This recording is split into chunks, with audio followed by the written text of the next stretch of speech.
Warning. This program contains strong language, auditory violence, and mental nudity.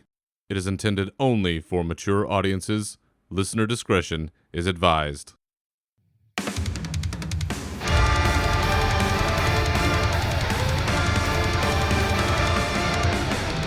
Welcome to your uncensored home for World of Warcraft news and opinions.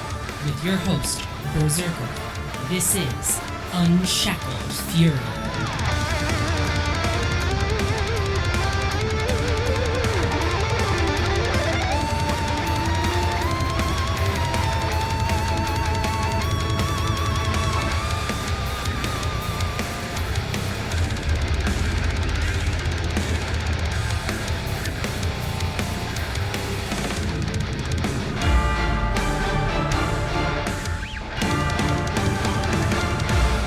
Love is in the air. Super Sunday has come and gone by the time you listen to this.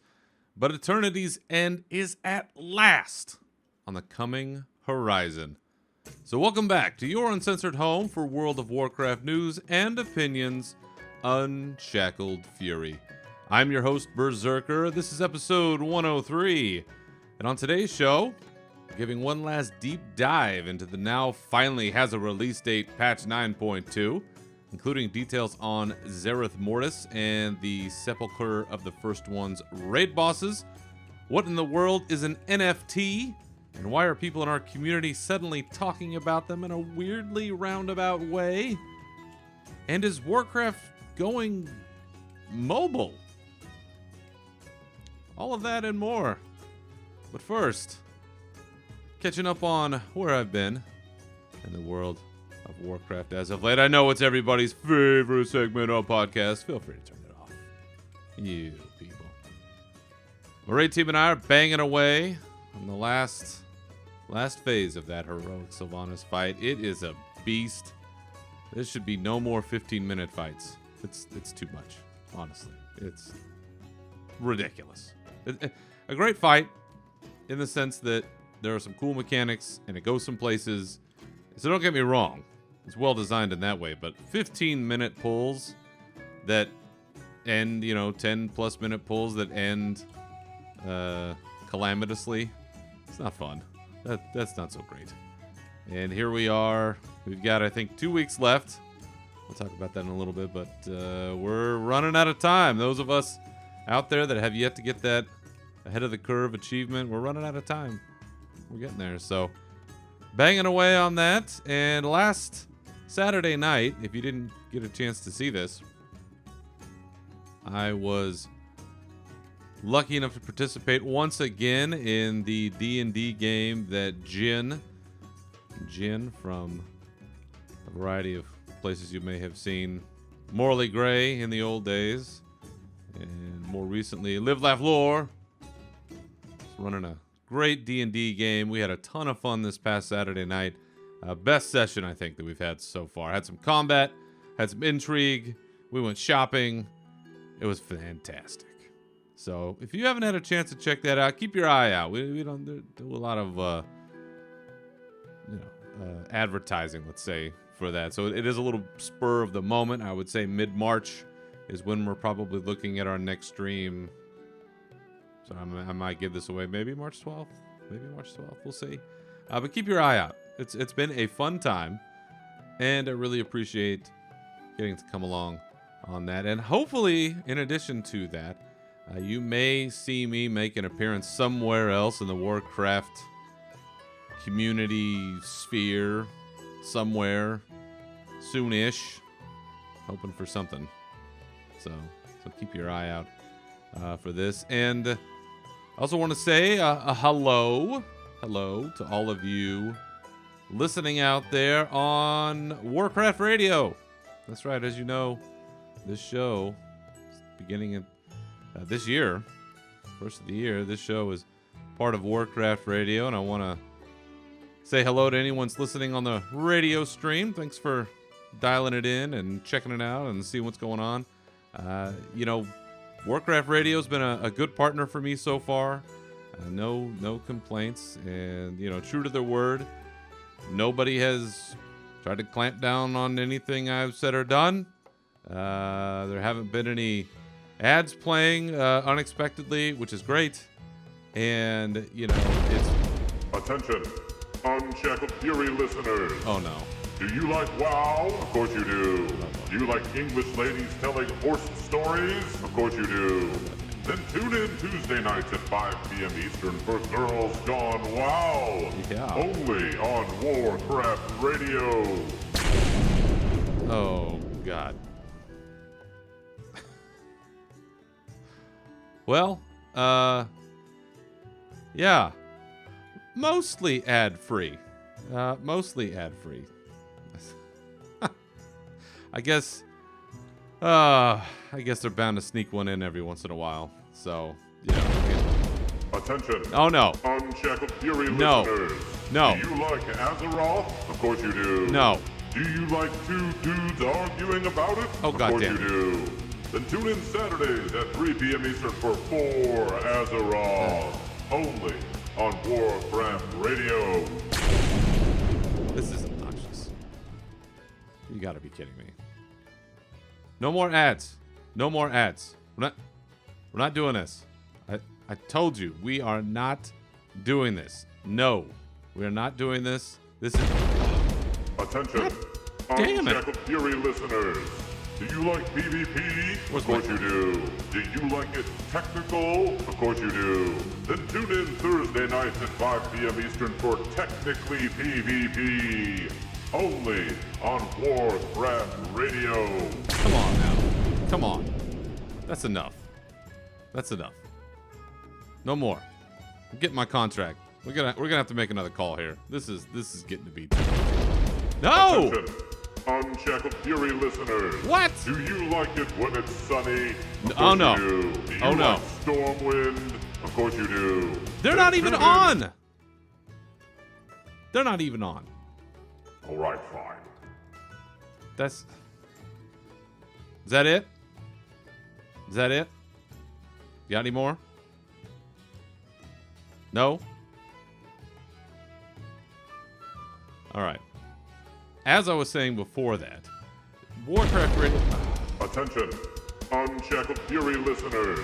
Do you like dungeons? Of course you do.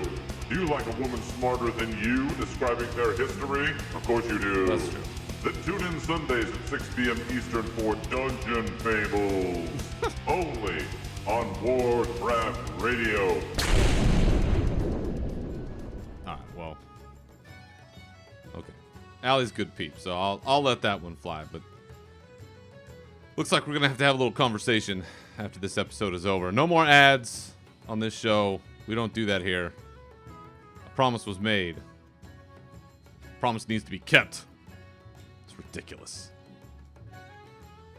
Well, since that took up a bunch of time, got me all raged up, I suppose that'll take care of that portion of the show. And besides, we've got so much 9.2 to talk about. One last deep dive on this show before we get into the goodies coming up here just around the bend. So why don't we go ahead now and jump into our news.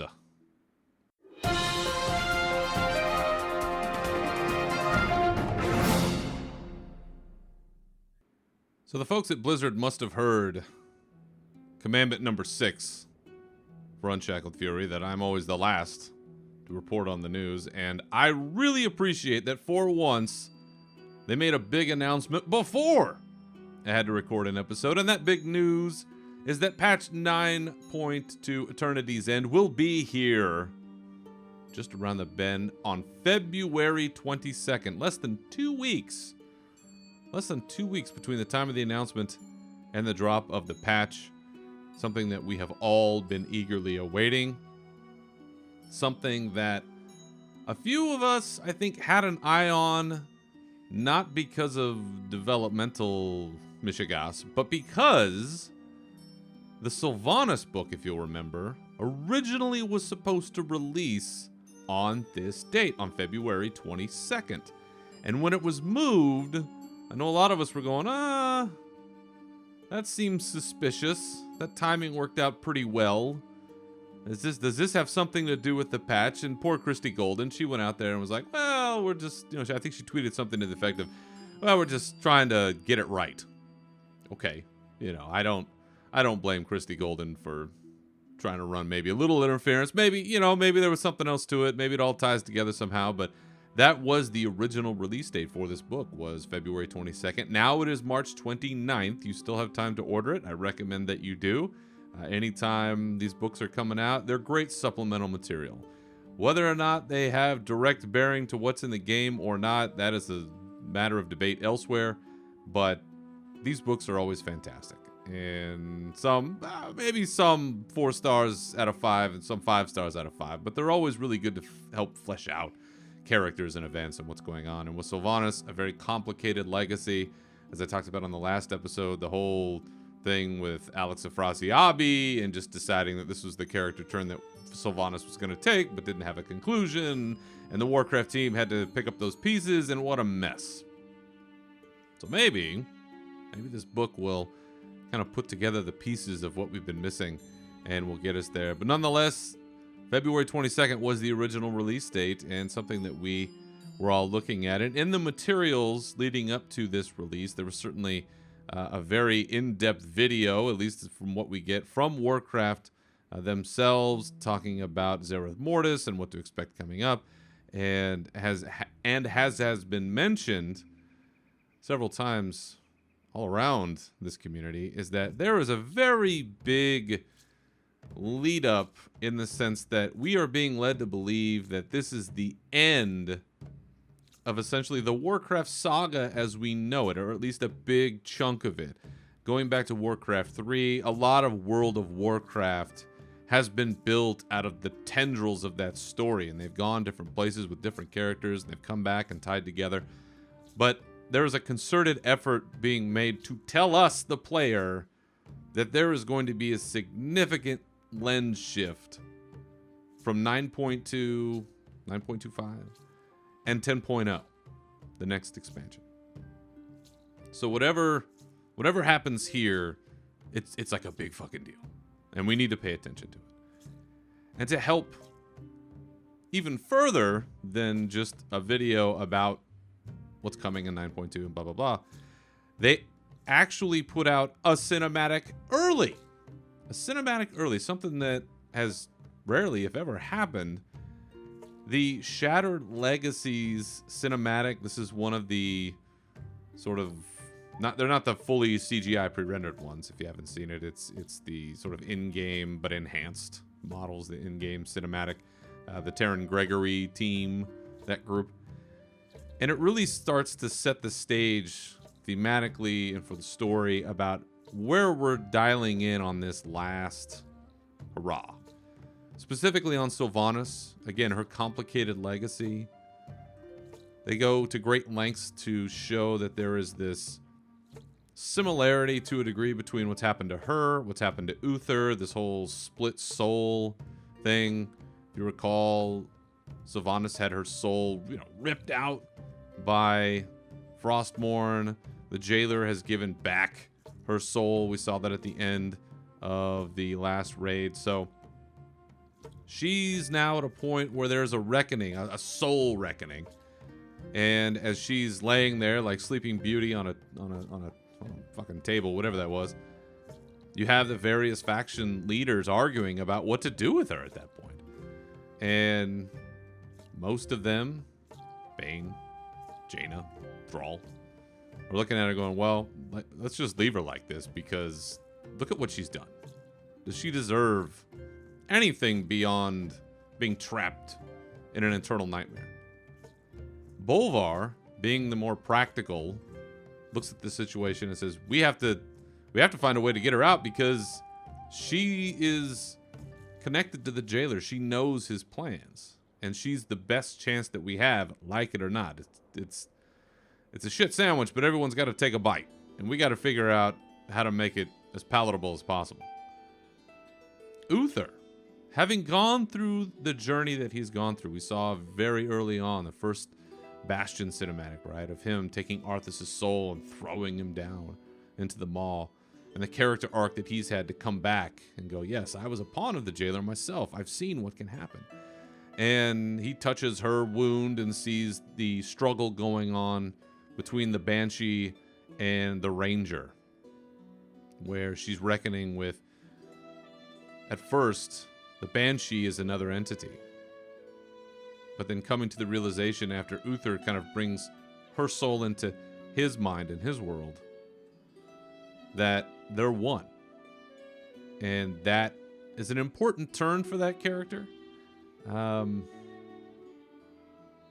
don't know if in the long run I don't know how this is going to be received in the long run, because on its face, it's very unsatisfying for a lot of people to feel like they're just explaining all this away, that she didn't have her whole soul, and we're just going to wipe the slate clean, and the burning of Teldrassil never mattered, and fuck the Night Elves, and all this other stuff. There are others who argue, well, there is a reckoning perhaps yet to pay. She does accept ultimately that these are her actions. They were her actions, maybe under duress or in a different state, but they were nonetheless her actions, and she needs to take responsibility for them. Will there ultimately be something satisfying, like she's locked in a tower forever to consider her crimes, or is she going to be put to an eternity of hard labor, or, who knows what it's going to be at this point. But I think how that ends up playing out will factor into whether or not this is a satisfying turn of events for that character. And we now know the difficulty that the actual developers team had with trying to salvage the storyline. And we know now that it was not coherent internally from the start, and now it makes sense as to why, for us, there's been this back and forth. But decisions have been made, and we do want to see, I think many of us on the go get Sylvanas side, we want to see a reckoning. And so far, hasn't happened. A lot of talking. But she's supposed to be the key to success here, and, maybe that helps mitigate something down the road. We'll see. But for now, she's just woken up. Apparently she's going to help us. The jailer has portaled into this mysterious realm. That's the last place we saw him. Took Anduin with him. And now we know that they portaled into this mysterious, magical, ancient forge known as Zereth Mortis. Zereth Mortis, we've learned, it was created by the First Ones, and that it serves as like a forge or a workshop to create the universe, to create the Shadowlands, Azeroth. I assume all the other places that we've been. They describe it as this kind of ethereal place where things don't necessarily work like they're supposed to in reality in terms of physics. You've got floating islands and lots of water, and this kind of Avatar-ish thing is what I was looking at, blended with a very metallic, robotic kind of vibe. So blending nature and machine. It's kind of an interesting take in my mind. The jailer has gone to this place to undo the work of what goes on there in Zereth Mortis. The Forge of Afterlives is something that we'll see there. This huge orb that apparently is in the process of creating another afterlife as we are there. We'll discover that there are two distinct areas within Zereth Mortis. One is this very lush place like I was talking about, with water and plants and kind of wild creatures and different things. And the other is desert. Very, very empty, desolate. And the difference being there is that one part of the land is something that the First Ones didn't touch, that the workshop did not do anything with. The other is something where there were experiments happening. The prototypes of various creatures that we know and have seen are there about the land. And as we go through Zereth Mortis, we're going to be playing through storyline chapters. At this point, I believe there are 7, and they will take us approximately 6 weeks to complete if you do it, on the day that it becomes available. I personally do not know what happens, other than a few random spoilers that I'm not going to get into here. And so as we go through these storylines, in the coming weeks, then I will be reviewing them and talking about them as we go along. So it'll be more relevant as opposed to somebody who talked about this, months ago and commented on it then. Great, that's fine. You know more about it than I do at this point. I'm going to take it as it comes and give my impressions at that point. And hopefully on the next episode, I might have somebody else with me. I might. There's a chance. Good chance. And I think that will help flesh a few things out as well. We've also learned that these storyline chapters are now tied to our ability to wield double legendaries. Originally, that was gated behind reputation, but there was a lot of concern about how player progression, and they promised us that player progression, power progression, would not be tied behind reputation and other activities in Zereth Mortis specifically. Gating it behind the storyline, I think, is a good wiggle room area, because we're gonna have to play through that anyway. That's not a side thing that we have to find out about, and I'll talk about that in a minute. This is the main campaign, and I think having a main campaign tied to a big reward, I'm okay with that. Especially since that's probably going to be the one thing I definitely do, as opposed to some of the other things where I will probably dabble in some of it, and we'll see whether it's good or shit, and then I'll kind of figure it out from there. But that is how you are going to be able to gain your second legendary if you are a raider. This is really important, so 6 weeks in, you should have that. One of the questions I did see is, why are we gating it at all? Why is there any kind of gating for this double legendary? And in a post that Blizzard put up, I thought they did give a pretty good explanation as to how this is tied to raid tooting. And at that point, they want players to feel more powerful as time has gone on, as opposed to just fucking kicking in the doors and just blasting away. Would that be more fun? Yeah, I mean, who doesn't want more power right through the front door? I think it'd be great. But that makes sense. And is part of an overall trend coming from 9.1.5, where we had these kind of a new attitude, a new type of change that we were seeing, especially with communication between players and developers and what was happening. There was more open feedback this time around than I think we've ever seen. Changes like the double legendary going from reputation to main campaign, those types of things. Changes to another system we're going to talk about in a little bit. Trying to remove some of the time gating involved.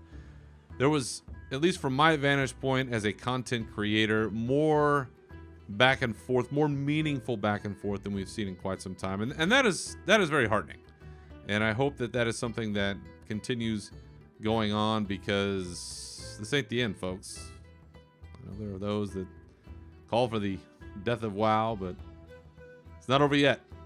In fact, I think we're about to hit, I said this before Shadowlands, but I think we're about to hit another resurrection, and we'll see how that goes. So back to Zereth Mortis. Once we get there, we're going to meet we always meet some kind of new group of folks. This time around, it's the Automa. The Automa. They are the caretakers of Zereth Mortis. They were left behind by the first ones to keep watch over the place. They speak a musical language, so I assume there are going to be many memes and different things created by other content creators, probably not me, about this musical language, because it's interesting. The sound team has definitely gone above and beyond to create something that we've never heard before, so congrats to them, because of what I have heard so far. It is interesting. Depending on how often we get to it, it may be, I don't know, I could see it becoming annoying. But so far, very interesting. We'll learn about these Automa, that there are different kinds of Automa, that they have different roles or different varieties. There's some big, huge gorilla-looking motherfuckers, and then there's some other ones that are smaller, have different roles, and we're going to meet them, figure them out. Also, another kind called the Jiro, and they have this very classic wide head alien-looking thing. They are purportedly more sentient than the other Automa, so we may end up having a different kind of relationship with them. There will also be Devourers there that are mutating, wreaking havoc on the whole place, and we essentially have to convince the Automa that we are there to help them. We are not part of this Devourer group. We're not there to wreak havoc, even though that's what we always do. But we're there to help. And so that's going to be part of our initial struggle once we get into Zereth Mortis. We are also going to meet the Enlightened. The Enlightened are a version of the Brokers who we've met so far in Ouroboros. I think one of the greatest additions to this game, just visually. I really enjoy the Brokers. Happy to see kind of a different vibe on them. So the Enlightened, they have had sort of a change of heart.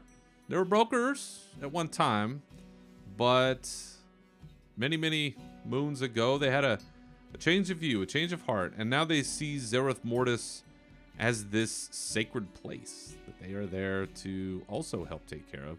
They've given up the search for gold and treasure and acquisition. Their presentation is older. It's a little more tattered. It's not as refined or extravagant as the other Brokers that we have met so far. And one of them that we'll meet is Firim. It's the first one we meet. And they lead us to this hub called Haven. And Haven will serve as our base of operations in Zereth Mortis. So once we get in, we meet all these people, and then we end up in Haven, which is where we're probably going to be spending a lot of time over the next year.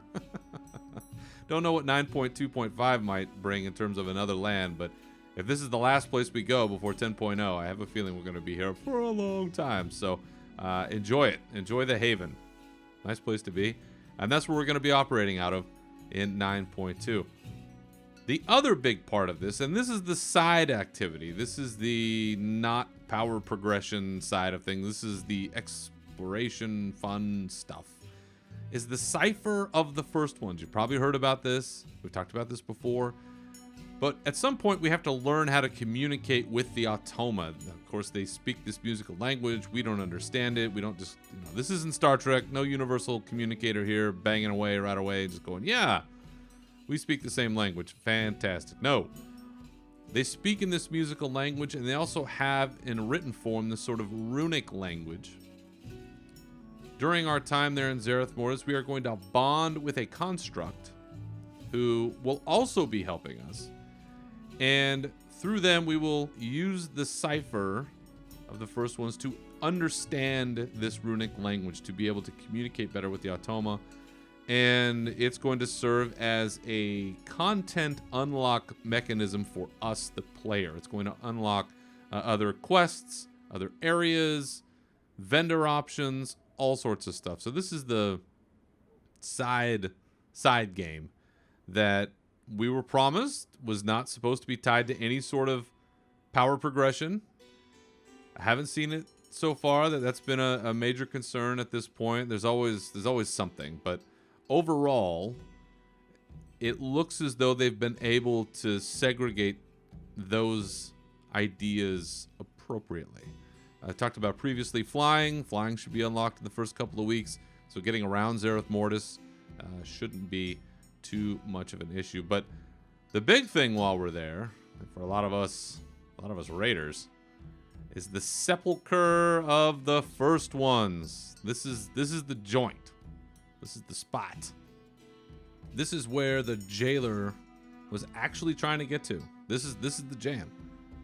For most of Shadowlands, our belief was that the jailer had conspired with this unwieldy plan to try to escape them all. And, I don't know, just be out. Go to the beach, work on his tan, according to his last visit here on Unshackled Fury. But no, he's trying to escape so he can get to the sepulcher of the first ones and essentially undo reality. Spoiler alert, if you haven't seen Endgame, but this is sort of like Thanos the last time around, where he goes, well, just wiping out half the people That's not good enough. I have to basically undo everything down to the atom and rebuild it and make it as I see fit. So that is the Jailer's plan. And Sepulchre of the First Ones is an enormous raid. It's huge. It reminds me visually of like Ulduar. This is sort of titanic, both in scope and just sort of the visuals. Like the Titans, this enormous place where there are machines and life and energies. I think there's an Azeroth tie-in here somewhere. Azerite vibe. There's some interesting background happening there on the picture that Blizzard released of the Jailer in the raid, because that straight up looks like Azerite behind him, and we'll talk about that when the time is appropriate. But an enormous raid and a beautiful raid. It looks to be a great place to spend the next 10 fucking months, because I'm sure I'm going to be there for a long time. It's an 11 boss raid, so typical of end game raiding, end expansion raiding. It's a big one. 11 bosses. The raid finder minimum eye level, if that's your jam, is 220. So not terribly difficult, but you got to have a little bit of gear. The first week that the raid will unlock is March 1st. So you have a little bit of time. After the patch drops on the 22nd of February, you will have some time until March 1st to get some gear, to play through the campaign, and to do all that jazz. So normal and heroic will open on March 1st, except for the last 3 bosses. The last 3 bosses will not be available the first week. Only up to Anduin. Right, we're fighting Anduin. I can't believe I'm saying that, but that's what we're doing. And then March 8th, everything will be unlocked, normal and heroic, so the week after. And then all bosses will be available for Mythic. And then Raid Finder Wing 1 will become available. All of that on March 8th. March 22nd will be Raid Finder Wing 2. April 5th, Wing 3. April 19th, Wing 4. So if you're doing this via Raid Finder, it's gonna be a little bit. It's gonna be a little bit. And I haven't stepped foot in a Raid Finder raid in some time, I'll be quite honest, but if what I hear is any indication, that's probably fine. Because people will need gear and see how these mechanics work, and I think that's fine.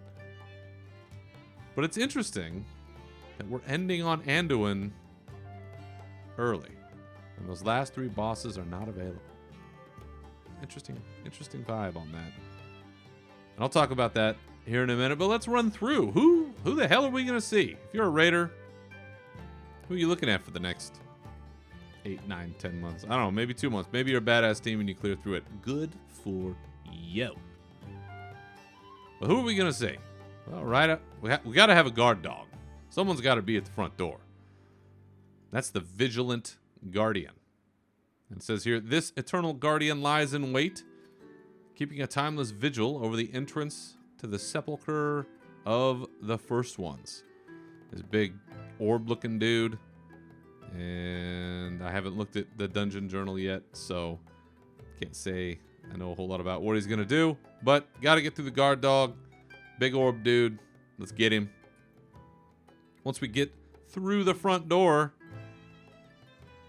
you're going to live out your sandworm vibes, because we're fighting Skolex, the insatiable ravener. It says here, with the sepulchre of the First Ones vulnerable, devourers swarm in to feed their hunger. Among these aberrations is the ravenous Skolex. As the great worm consumes vast amounts of ephemera, the sepulchre is thrown out of balance and threatens to collapse upon itself. So big, powerful sandworm. I imagine there's going to be some surprise eruptions there that no one's going to like. Fantastic. But next up, somebody we've seen before. Artificer Zymox, who we saw in Castle Nathria, who we defeated, and then he just kind of noped out through a portal, and we were like, yeah, we knew we were going to see him again. And here he is in Sepulchre of the First One. Artificer Zymox says here, after his defeat in Castle Nathria, Artificer Zymox sank back into the shadows to plot his next heist. With the sepulchre of the first ones now vulnerable, Zymox has summoned the full might of the Zy Cartel to plunder the ancient knowledge and powerful relics buried there. So, as we've seen before, this guy, a lot of portals dancing around.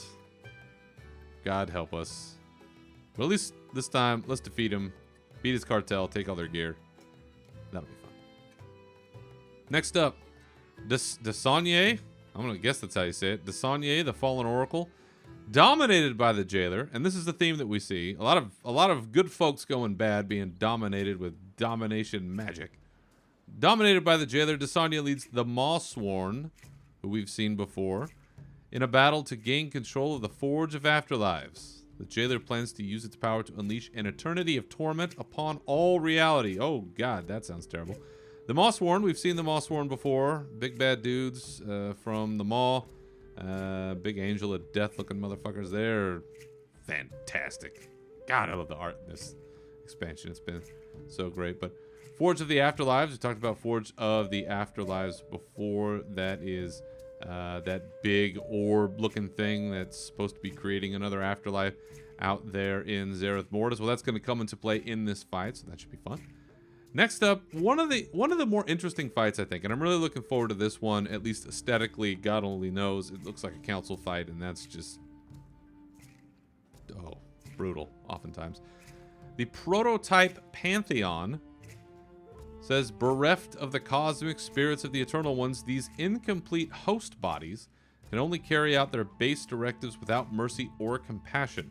With the enemy at the gates, Lahivium, Lahuvum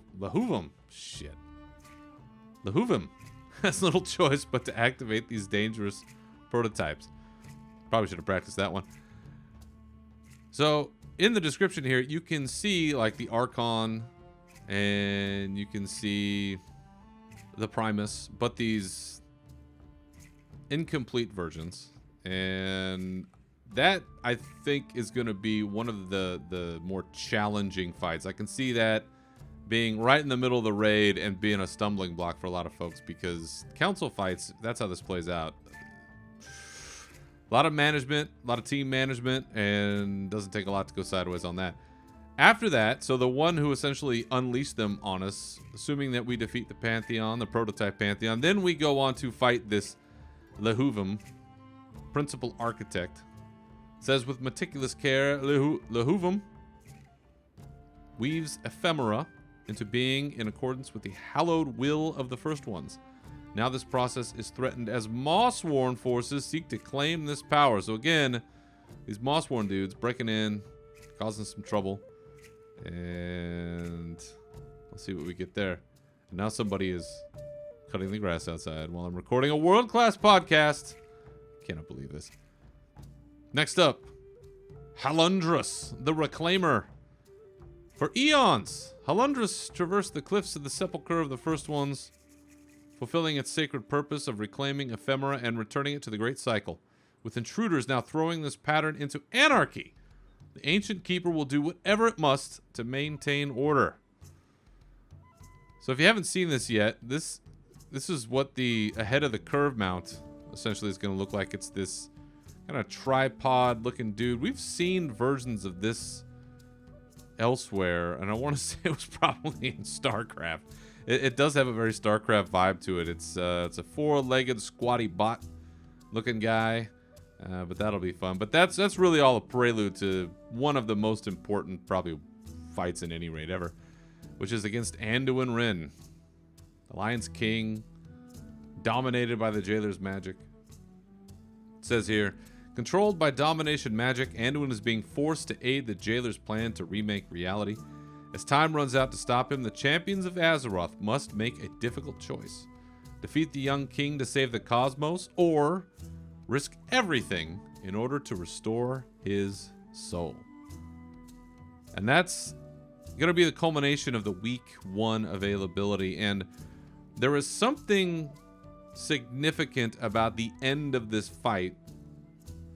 So significant that they felt the need to split the raid. somewhat of a spoiler if you've read the Dungeon Journal. I did look into this one. Arthas, it appears, does make a presence here. There are a lot of abilities that you may remember from the Lich King fight coming into play. But something big happens at the conclusion of this fight itself, and that some time will need to pass because of whatever transpires here. I am assuming, again, having not looked, I'm assuming that we save Anduin, that somehow we free him of the magic, that we're able to boost his will against the jailer, and then we get our king back. But there's no way that we're getting Anduin back the way that he was. After everything that this boy king has been through, like, he's full on gotta be Manduin after this. Like, you've seen some shit. You've survived some really, really tragic events. So coming out of this, I would give credence to the belief that we're gonna get like an Anduin 2.0. This may be a darker version of our king. One of the purported leaked 10.0 posts that I had read before did talk about how coming out of this, maybe people don't trust Anduin. You've seen something that you only saw in a few others, and none of that ever ended well.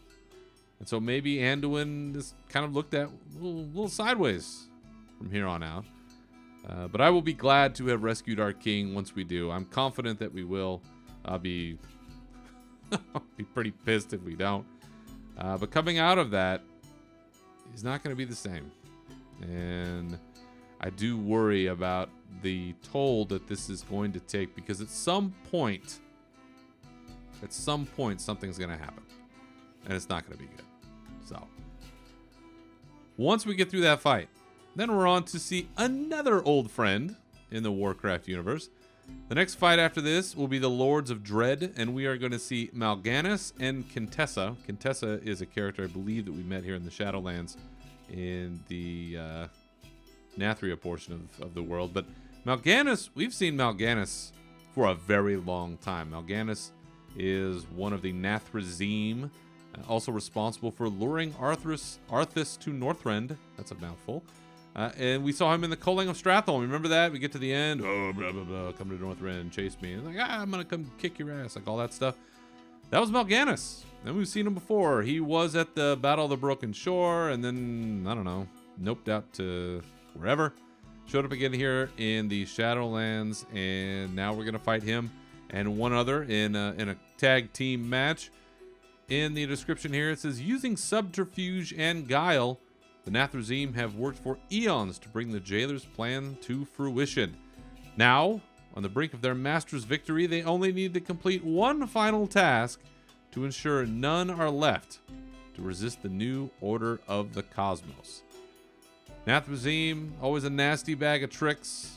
Probably going to be a lot of off-tank action here. Maybe a third tank. I know my raid leader sometimes listens to the show, and that second off tank probably shouldn't be me. Just gonna say that now. Following up the Lords of Dread, assuming we get out of there in one piece, relatively, we get to see something we haven't seen in quite a while, which is a Constellar. Rygelon, however you want to pronounce this. There's some fun names in this raid. It says, drawn to observe the fateful events unfolding within the sepulchre of the first ones, Rygelon succumbed to the jailer's domination. Another one here. Now this Constellar turns its cosmic power against any who would oppose the banished one. So taking a look at this, it's almost like you took Algalon from Ulduar and put him in Torghast. It's got some gnarly, jailerish armor. A lot of stuff we've seen over the expansion and also in Wrath, and also it's the underlying body that we've seen with Algalon, and also I can't remember the dragon in Mists, big star dragon guy. And I think this is where the raid is going to explode into this other crazy cosmic level of events happening, ultimately culminating in the final big bad, the man himself, Mr. Big Nipple, the jailer. And here it says, for untold millennia, the jailer patiently unfolded his plan to reach the heart of the sepulchre. Now poised upon the precipice of his final victory, the heroes of Azeroth must rally to prevent the jailer from dominating all of reality. Now, I don't know for sure. There are people that do that listen to this, and you'll know whether I'm right or wrong. But I believe, small spoiler, I believe that this fight may actually impact Azeroth herself. Like, not just Azeroth the planet, but Azeroth the Titan that we've worked so hard to save, since a giant sword was plunged into the planet that's still there, doing fuck all. But there is a possibility that there's some interplay there. And again, kind of like with some of the raids that we've seen, going to different locations and transporting around. It's not just one boss on one platform and we move around. You know, those are the days of yore, good old days. Now it's we're jumping from one place to another, and in a fight where reality itself is at stake.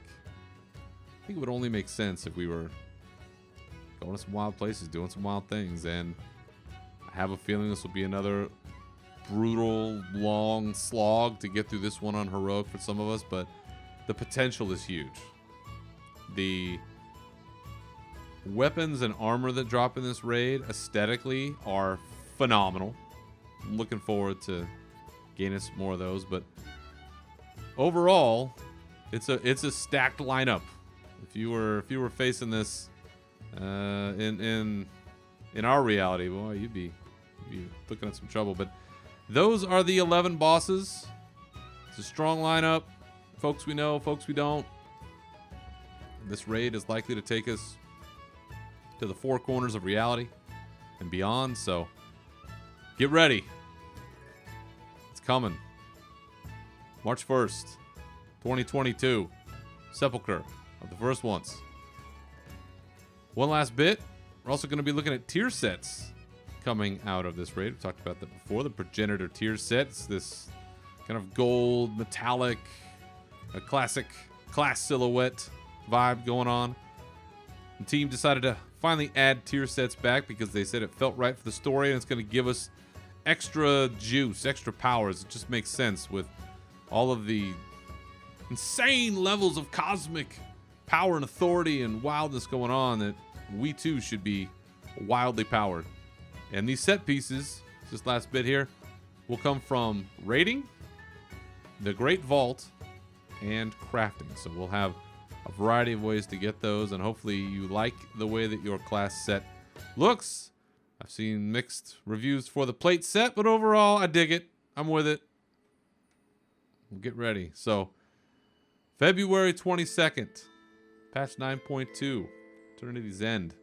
We're here at last. There are, of course, a ton of other pieces that are coming with this patch.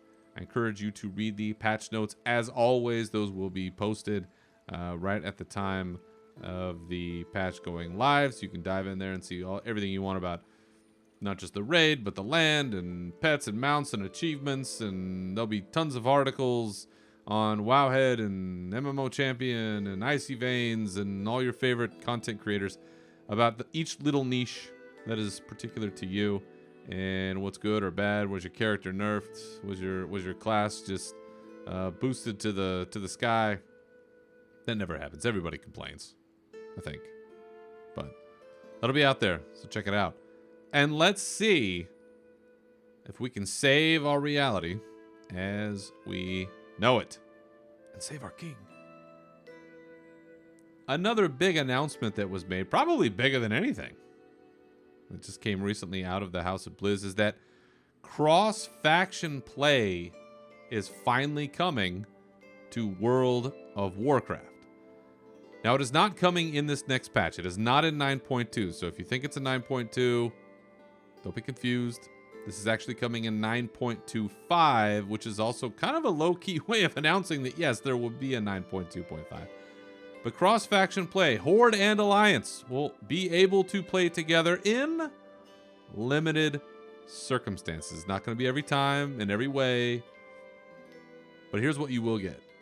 Dungeons, raids, and PvP will allow cross-faction play. So if you've got friends or you're building a competitive team and you want to pull from the other side of the aisle, these will be your opportunities to do that. Dungeons, raids, and PvP. They will not allow for cross-faction guilds or other open world activities just yet. Looking at how this is playing out, I could see this being sort of this is the test ground, this is the playground. Can we get it to work this way?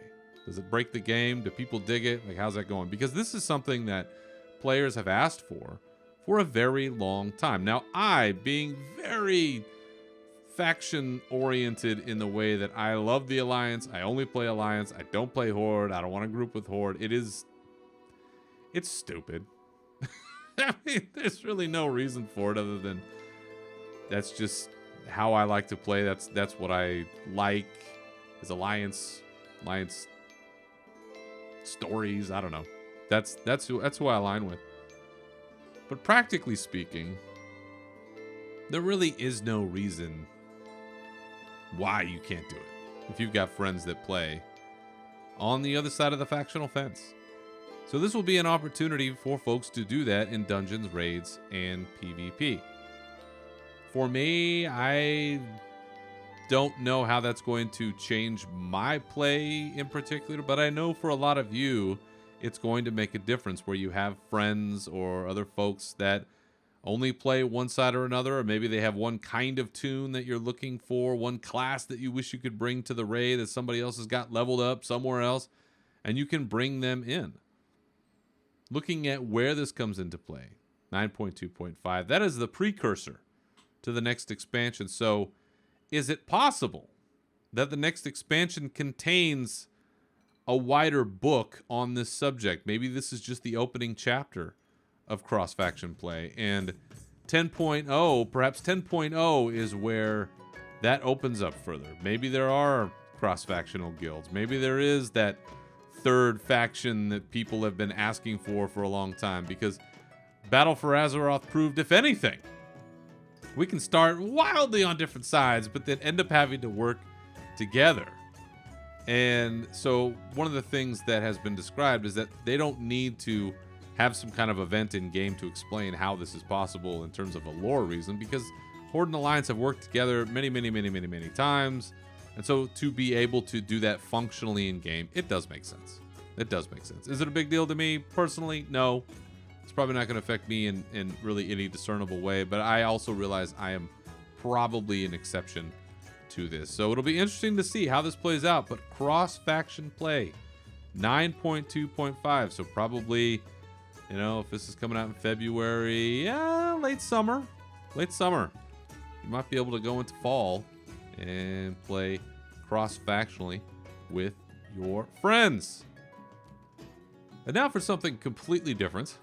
I want to talk about NFTs. Something I never thought I would talk about on this show. Something that I honestly don't understand that well, and yeah, maybe I'm showing my age. I don't understand the NFT. What is that? Well, there's been a little situation that happened recently that I've seen people kind of alluding to or being tongue-in-cheek about, and, we don't do that on this show, so let's just see what it's all about. So to begin with, an NFT, a non-fungible token, and I'm going to explain this in the most basic terms that I can because I will confuse myself. Think of an NFT like a digital receipt.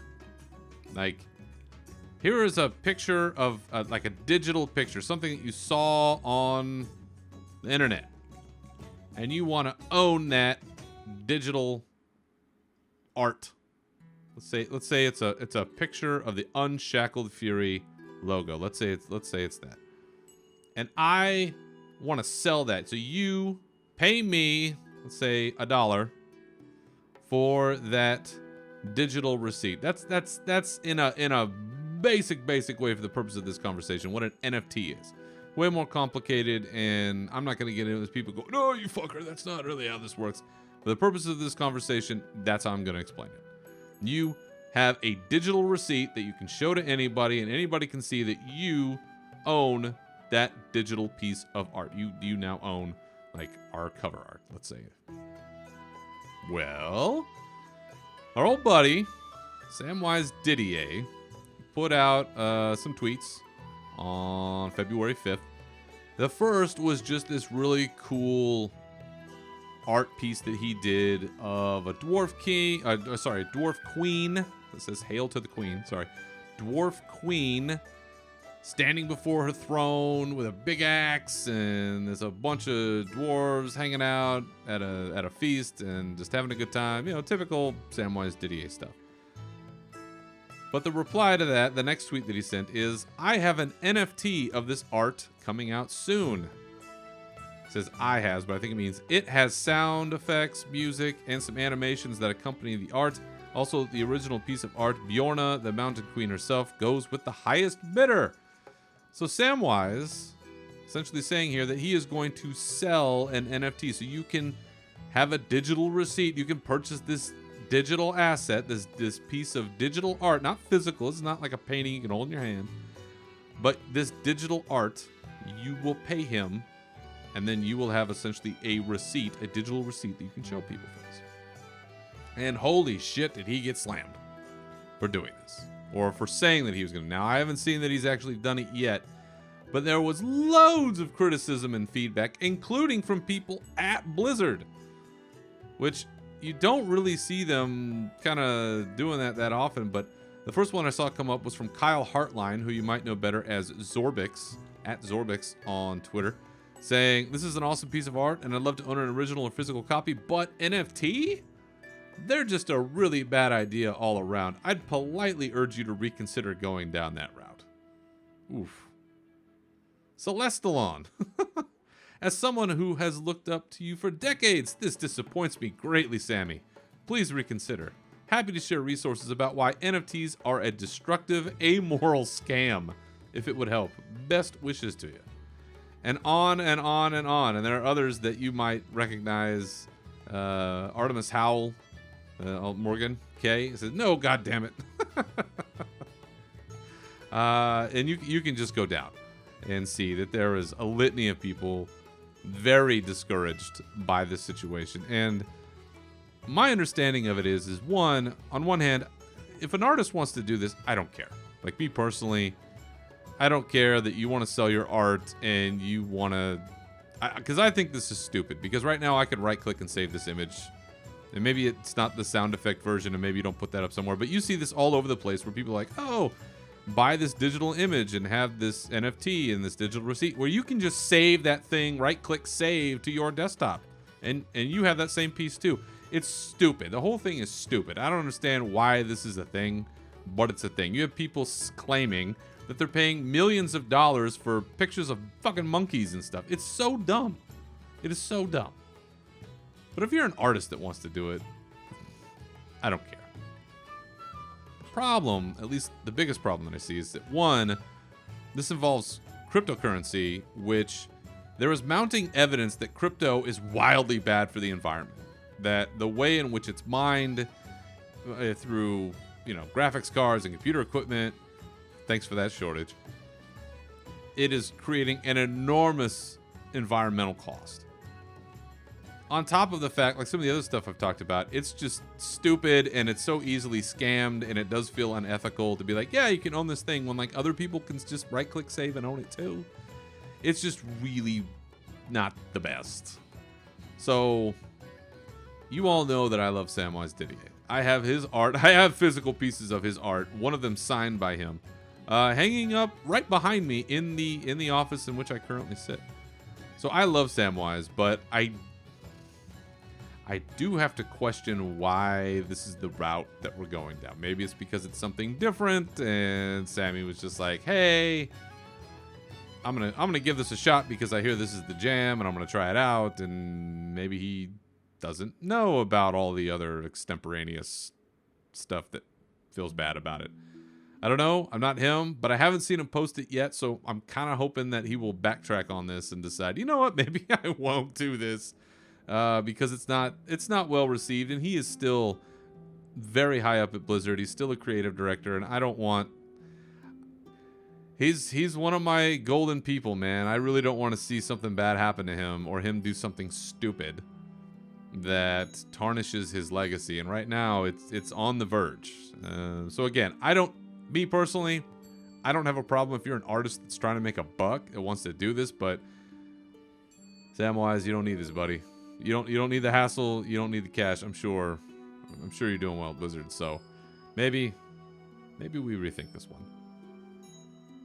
And last, heading out the door, there was a recent Activision Blizzard earnings report. They are not doing any more calls while the Microsoft sale is pending. So they are simply putting out reports. And I'm not going to talk about the usual stock stuff because it's all kind of pointless right now while the sale is going through to Microsoft. But there was one very interesting piece that was listed in this report that I think all of us should be paying attention to. And here is the quote. Is that Blizzard is planning substantial new content for the Warcraft franchise in 2022. Hooray!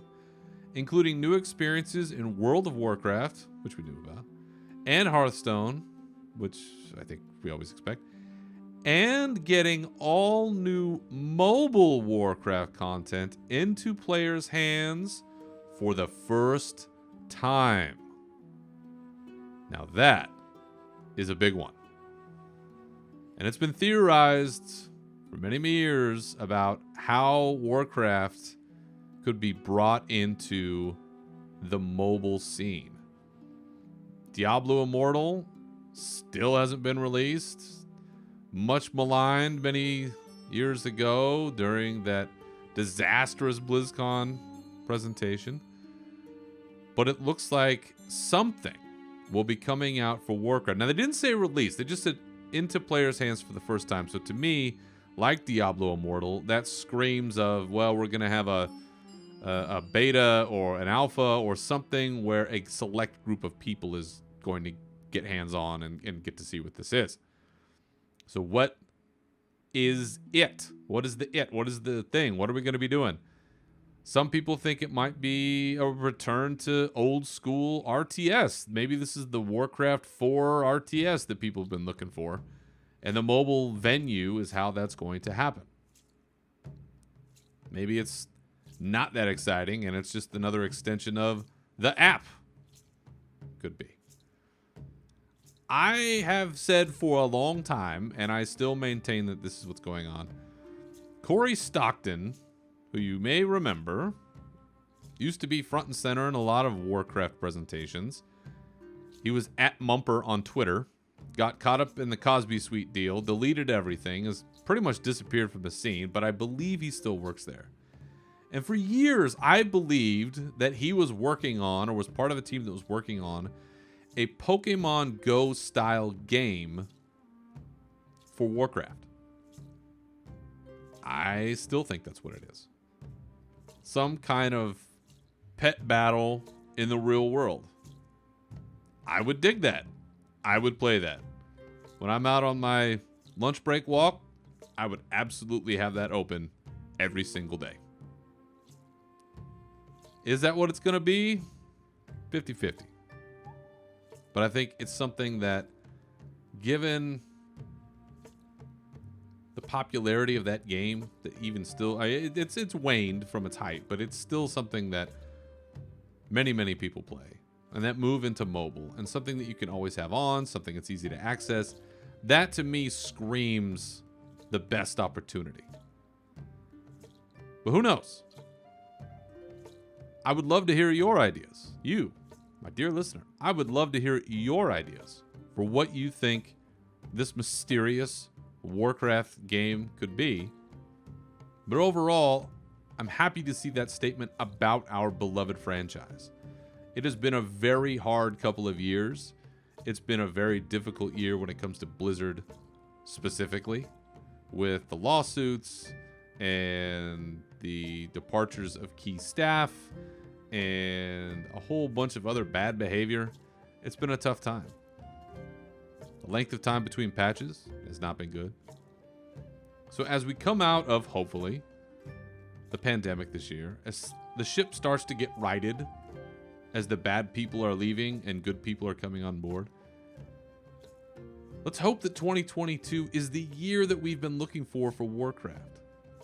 Maybe you can restart StarCraft too.